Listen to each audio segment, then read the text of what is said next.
so you look at their plans and you see what really drove those plans, because a lot of it was really, there was some really good planning done. But even in 1985, that riverfront was not developed, not even by a long shot. There was a locomotive on 2nd Street, in front of the Guthrie. Yeah. So in 85 wasn't too long ago, but it was. That's going on 25 years too. So, but there, when you look at that, and I lean it kind of from a big picture perspective, I see that it had proximity. There was advantages of certain types of proximity, and that was downtown Minneapolis. And as downtown Minneapolis developed and sort of urban renewed and then backfilled after that exercise, it really created this energy, this economic ebb that said, what about that riverfront? What about that riverfront? I think we have that kind of ebb here in a different way, and it goes to the point of don't compare that to the southeast Minneapolis industrial area or semi, because that is sort of sequestered in a workplace research sort of area, whereas here you do have a thriving community, an absolutely thriving community. And I think that's very similar to the thriving community that was downtown Minneapolis. It creates that energy, that demand, that sort of ambiance of something has to happen or could happen. That's the kind of ambiance that drives markets. And so that's a big plus for Shoreham Yards. It makes it different than other industrial areas. The other thing is the river. The river itself, it was sort of ignored. Even at the Central Riverfront, it wasn't really a thing of beauty. It certainly wasn't considered a national park. People are still trying to get their heads around the fact that we have a national park in the middle of our city, and it's called the river. But it's true.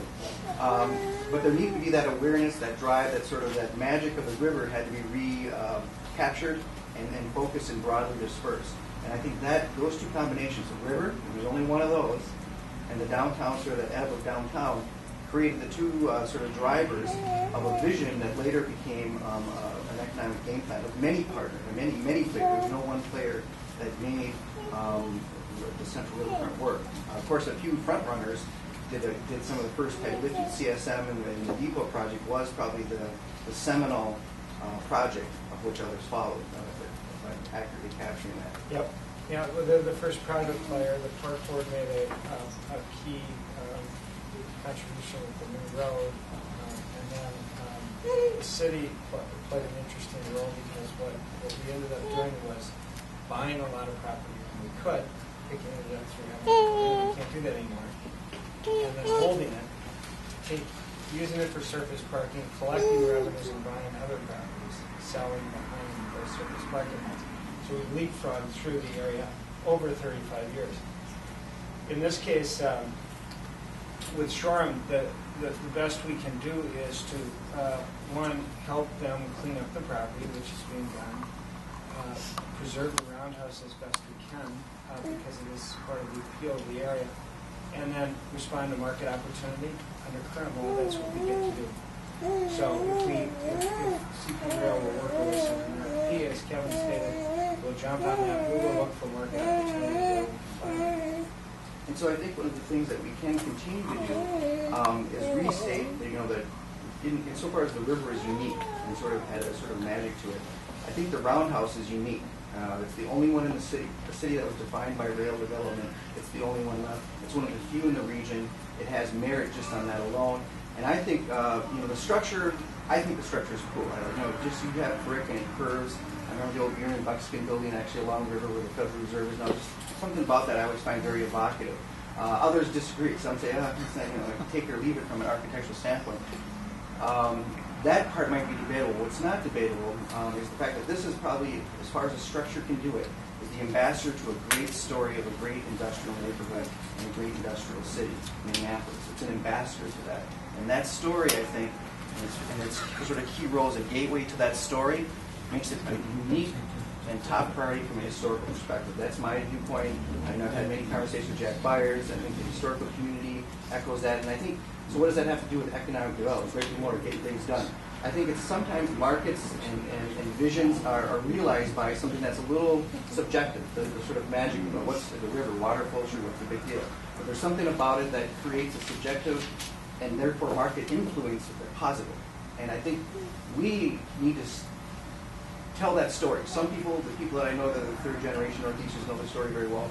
But my block now, I have one or two holdovers from the third generation of Northeast Minneapolis. everyone else has moved in the last 5 years on my block, and I live just off of Central Avenue. So I think part of it is we can, Shoreham Yards, and maybe we can have the Friends of Shoreham Yards or the Friends of the Roundhouse can be an extra effort to get that story out there, that we have this treasure that's somewhat hidden by all those pipes and the remediation sheds and all that, that there's something there. And I think that story might catch the imagination of the developers, because here we have 3 very well articulated plans that go from the building that Kevin worked on to the site, which is what the mayor's design teams actually worked on, and then the central other plan, which identifies this as the one of the 3 transformative areas of Central Avenue. There's the this intersection here, Central and Lowry, and then the Northwood King building being, and part of the Arts District being the other one. Of those 3, I think this is the one that really has the upside potential. However, it also has the greatest challenges, and it's the least prepared to do and take to the next step.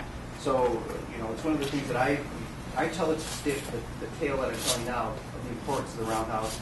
I'm going to join with Shoreham Yards, and hopefully as a community we can really reassert and expand that story, because I think that's the magic part. Just to overuse that word perhaps. But that story needs to get out there. That's a perfect segue, and no, we did not plan it this way, but since you bring that up, on the business cards, and seeing Nick here from NEMA, I would be remiss in not mentioning that Foster Willie, the local sculptor who did the stele up on Central Avenue, donated the icon artwork into a poster, and SAC has been selling those and trying to raise some funds. We were created by a court order with nothing, no money, no staff, nothing, and they're just out there, hanging out there. So contact me. I have 2 of them here. I have lots of more at home. But that is our way of trying to raise some money and raise awareness. Probably even as important to me, more important to me than the money sometimes is the awareness. We've gotten by for 12 years with 0 budget. We'll scrap along, but it's the awareness that this poster is helping us do, and we're really grateful to Foster Willie. Beautiful poster. It's a beautiful piece of artwork. Northeast artists did it. Well, and I only because I get to ask Mike, because I'm interested in that industrial stuff. The semi is about 500 acres, this is just in general, because as Minneapolitans, I don't think a lot of us know where the industrial areas are. And then Shoreham Yards itself is a couple hundred, right? And if you take the associated industry around Shoreham, how big is that? I mean, because we have kind of an industrial. It's harder to describe orally than just hit our website. And okay. With the city's comprehensive plan, you see the industrial district on a shaded map. Okay. And you can see the acreage. It's substantial. It's probably 1,000 acres in the city. So, as I said, in 2006, the council passed the industrial land use study, and that allowed them to protect some of these industrial areas. And the jobs that were once generated on these sites are turning. So, in other words, if you see Stinson Boulevard used to, of course, be warehouses, and now it's even more job intensive than it was. As Kevin knows well, in part because we're working in partnership with developers to bring in employers like Fairview, UCare, and Techni R&D Systems. So that's the kind of redevelopment the council really wants to see, because it's more job intensive. There's actually more income coming in. The manufacturing jobs in this economy are less per acre than you might have in some really high-end office jobs, which you see on Stinson. So you also see that back over here on Tyler by Broadway and Central with Tankanaw Hillcrest development with Tactile Medical and Jim Dayton Architects and Blue Dot. You know that building? That's a cool building. It's a very intensive use of an old linseed oil plant. So that's what we want to see. It takes a while. We have to be patient about it. Hope you are. We're lucky to work with such a committed group of citizens. Thank you for your long-time leadership and keeping this very much alive. And thank you, Councilmember Wright, for all you do for this area. Thank you.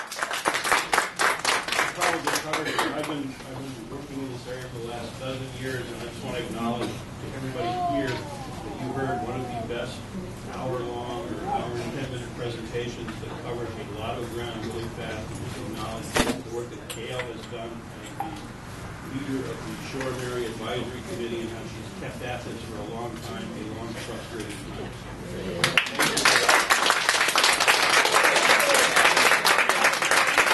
Thank you, Kevin, for coming all the way from Rosetown. Kevin's a good guy. Today.